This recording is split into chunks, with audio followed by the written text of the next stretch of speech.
Salam Gülşən, hər vaxtınız xeyir olsun. Bəli, biz hazırda qədim şəhərimiz olan Xankəndi şəhərindəyik və burada yeni istifadəyə verilən Konqres mərkəzində 3-cü Milli Şəhər Salma Forumu keçirilir və bu forum 3 gün davam edəcək. 15, 16 və 17 oktyabr tarixlərində keçiriləcək və burada hazırda 64 ölkədən, 60-dan çox ölkədən 400-ədək nümayəndə iştirak edir. Dövlət və özəl qurumların nümayəndələri, eyni zamanda qeyri-hökumət təşkilatları, xarici ölkələrdən gələn xarici institut nümayəndələri də burada iştirak edir və gündəliyin əsas mövzusu da elə hazırda panel sessiya keçirilir, panel müzakirələri aparılır və əsas mövzu da iqlimə davamlı və sağlam şəhərlərə doğru regional tərəfdaşlıqlar və innovativ həllər mövzusundadır və burada da əsas məqsəd Qarabağ və Şərqi Zəngəzurun iqtisadi rayonlarında görülən bərpa quruculuq işləri ilə bağlı müzakirələr aparmaqdır. Eyni zamanda digər istiqamətlərdə burada rol oynayır.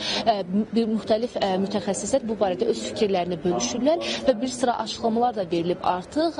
İlk olaraq, yəni saat 11-də başlayan forumun açılışı deməli, prezidentin ilk olaraq Dövlət Şəhərsalma və Arxitektura Komitəsinin sədri Aydın Anar Quliyevin açıqlaması ilə başladı. Eyni zamanda o, prezidentin, ölkə başçısı prezident İlham Əliyevin müraciətini səsləndirdi və həmin müraciətdə də elə dövlət, yəni şəhərsalma ilə bağlı, arxitektura ilə bağlı, Qarabağda görülən quruculuq işləri ilə bağlı məlumatlar təqdim olunub. Eyni zamanda daha forumun gedişatında panel sessiya müzakirələr zamanı prezidentin xüsusi nümayəndəsi Anar Kərimovun da bir sıra açıqlamaları oldu. Şuşada və digər işğaldan azad olunan ərazilərimizdə görülən işlərlə bağlı məlumat verdi. Həmçinin Xocalı və Ağdərə rayonları, eyni zamanda Xankəndi şəhəri üzrə xüsusi nümayəndə Elçin Yusubovun da açıqlamaları oldu və bir məqamda qeyd edim ki, ümumiyyətlə Bakı şəhəri ilə bağlı da açıqlamalar verildi. 2040-cı ilə qədər ölkənin baş planında çox mərkəzli inkişaf yolunun əsas yol olduğu bildirildi, əsas istiqamətlərdən biri olduğu bildirildi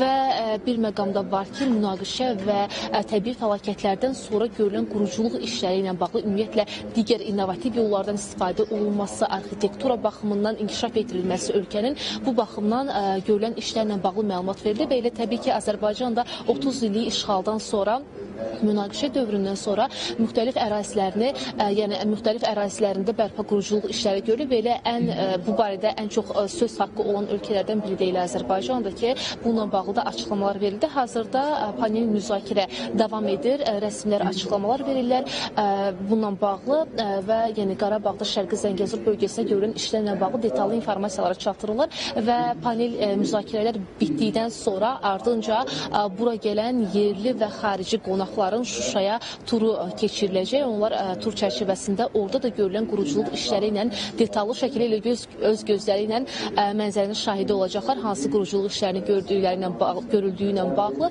Hələlik çatdıra biləcəklərimiz bu qədər. Yəni Xankəndi şəhərində 3-cü Milli Şəhərsalma Forumu keçirilir və forum çərçivəsində bir sıra rəsmilərin açıqlamaları oldu. Həmin açıqlamalara da diqqətinizə çatdırdıq və İndi keçirilən 3-cü Milli Şəhərsalma Forumu həm yerli, həm də beynəlxalq ekspertlər üçün ümumiyyətlə görülən şəhərsalma sahəsində görülən işlərlə bağlı, rəqəmsallıqla bağlı, innovativ həllərlə bağlı açıqlamaları bir araya yığan, eyni zamanda bu istiqamətdə müzakirələri, ideyaları bir araya yığan vahid bir platforma rolunu oynayır.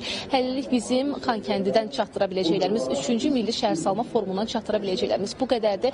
Söz yenidən sizdədir. Təşəkkürlər Rəqsanəm. Xatırladım ki, bizimlə bağlantıda xüsusi müxbirimiz məhz Xankəndidən birbaşa bağlantı ilə orada keçirilən forum barədə məlumatları çatdırdı.